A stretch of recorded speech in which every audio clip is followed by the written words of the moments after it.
Je n'oublierai jamais le soir où Nicolas a frappé à ma porte pour demander le mot de passe Wi-Fi.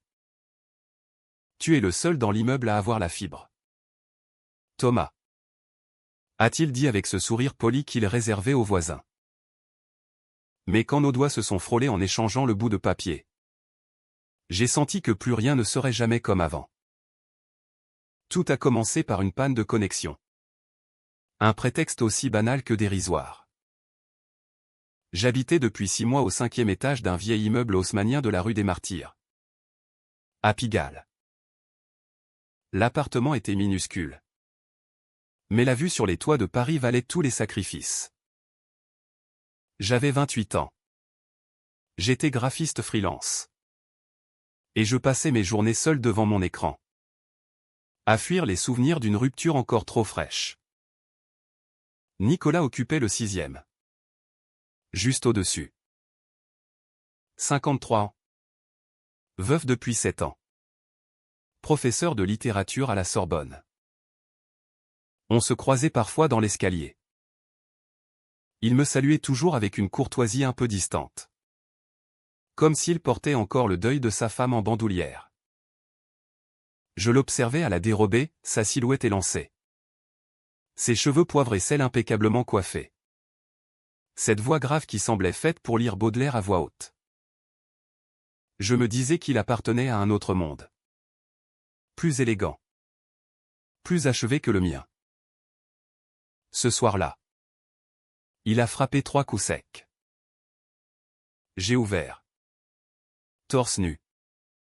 Encore en jogging après une séance de sport improvisée. Il a eu un léger recul.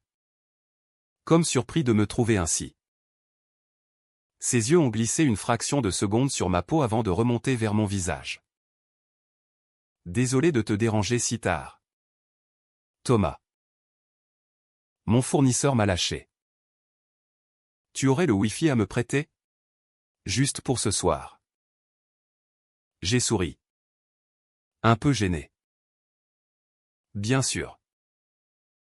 Entre une minute. Il est resté sur le seuil. Hésitant. J'ai griffonné le code sur un post-it. Quand je le lui ai tendu, nos doigts se sont touchés. Pas un accident. Il n'a pas retiré sa main tout de suite. Le silence s'est étiré. Lourd. Électrique. J'ai senti mon cœur cogner contre mes côtes. Merci. A-t-il murmuré enfin. La voix plus basse que d'habitude. Tu me sauves la vie. Il est reparti. J'ai refermé la porte. Le dos contre le bois. Et je suis resté là. Haletant. Comme si j'avais couru un marathon. Les jours suivants. Il a trouvé 1000 prétextes pour redescendre. Un livre à me prêter ou une édition rare de Rimbaud. Une bouteille de vin rouge, pour te remercier. Une invitation à boire un café, quand tu auras le temps. Je me répétais que c'était de la politesse. Rien de plus. Mais chaque fois qu'il passait, son regard s'attardait un peu plus longtemps. Chaque fois, je sentais ce vertige grandir en moi. Un soir de novembre, la pluie tambourinait sur les toits. Il est venu avec une tarte aux pommes encore tiède. Je cuisine quand je suis nerveux, a-t-il avoué en rougissant légèrement. Nous avons mangé sur ma petite table, face à face. Il m'a parlé de sa femme, Élise, morte d'un cancer fulgurant. Il m'a parlé de la solitude qui ronge. Lentement. Sûrement. Je lui ai parlé de mon ex. Antoine. Qui m'avait quitté pour une femme après 3 ans de vie commune. Nous avons ri. Amèrement. De nos cœurs abîmés. À minuit. Il s'est levé pour partir. Sur le pas de la porte. Il a hésité. Thomas, il a cherché ses mots. Tu es quelqu'un de rare. Vraiment. Je n'ai pas répondu. J'avais peur de ce que ma voix aurait pu trahir. Cette nuit-là, je n'ai pas dormi. Je me suis répété 100 fois que c'était impossible. 25 ans d'écart. Il était hétéro. Veuf. Respectable. Moi. J'étais ce jeune homosexuel un peu paumé qui fantasmait sur son voisin du dessus. Je me haïssais de désirer ce que je ne pouvais pas avoir. Et pourtant, chaque fois que je fermais les yeux, je revoyais sa main sur la mienne. Ce contact furtif qui avait tout bouleversé. 2 semaines plus tard, il m'a invité à dîner chez lui. Rien d'extraordinaire. Juste un bœuf bourguignon. J'ai accepté. Le cœur battant à l'idée de franchir enfin son seuil. Son appartement était immense. Lumineux. Rempli de livres et de souvenirs. Des photos d'Élise partout. Sur le piano. Sur la cheminée. Elle était belle. Brune. Souriante. Je me suis senti intrus. Presque sacrilège. Nous avons bu du vin. Beaucoup trop. Il m'a fait écouter du Jacques Brel.